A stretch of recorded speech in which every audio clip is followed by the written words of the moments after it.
নমস্কাৰ, মই নৱকুমাৰ ডেকা। আশা কৰোঁ আপোনালোক ভালে কুশলে আছে। আজিৰ টপিকটো মহাভাৰতৰ ওপৰত। মানুহে যদি ভুল কৰে তাৰ শাস্তি খাবই লাগিব। আমি যি কাম কৰিম তাৰ শাস্তি মৃত্যুৰ পিছত নহয়, ইয়াৰ লাইফ শাস্তি পাম, মৃত্যুৰ পিছত নহয়। ভুল কৰিলে যে তাৰ শাস্তি আছে, মহাভাৰতত সেইটোৱে দেখুৱাইছে। মহাভাৰত আমাৰ কাৰণে যে আপুনি যদি বেয়া কাম কৰে তাৰ শাস্তি খাব। আজিৰ বিষয়বস্তু হ'ল মহাভাৰতৰ যিখন কুৰুক্ষেত্ৰৰ যুদ্ধ। কাৰ কাৰণে মহাভাৰতৰ কুৰুক্ষেত্ৰৰ যুদ্ধখন হ'ব লগা হ'ল?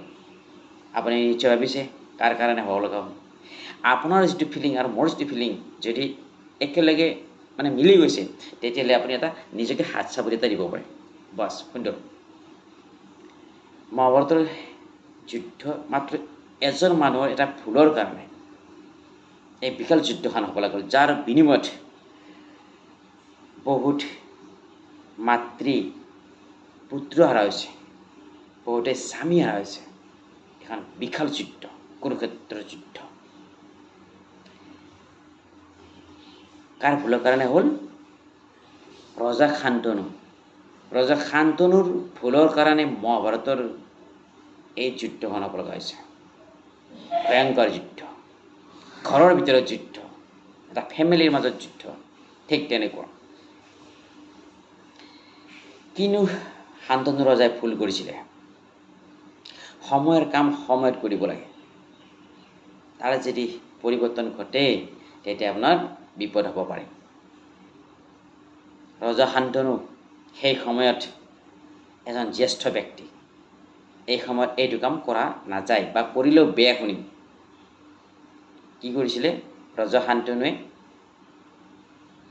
প্ৰেমত পৰিল নাৱৰীয়াৰ জীয়েকৰ লগত। ৰজাৰ জীয়েকৰ লগত নহয়, নাৱৰীয়াৰ জীয়েকৰ লগত। যেতিয়া নাৱৰীয়াৰ জীয়েকৰ লগত প্ৰেমত পৰিল,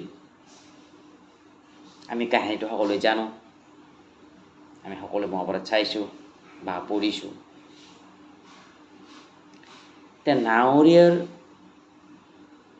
জীয়েকৰ লগত যিটো শান্তনু ৰজাৰ প্ৰেম হ'ল, সেই কথাটো কিন্তু শান্তনুৰ পুতেক দেৱব্ৰতে গম পোৱা নাছিলে।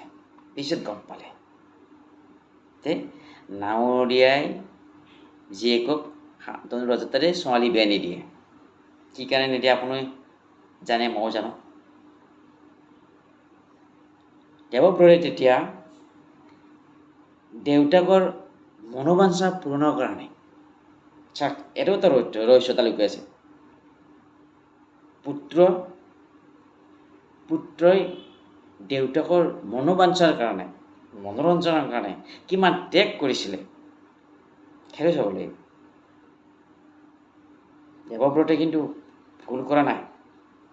দেউতাকৰ মনোবাঞ্ছাৰ কাৰণে নিজে গোটেই জীৱন ত্যাগ কৰি দিছিল, য'ত ভীষ্মৰ আৱিষ্কাৰ হ'ল। মই আৰু বেলেগে ক'ব নালাগে।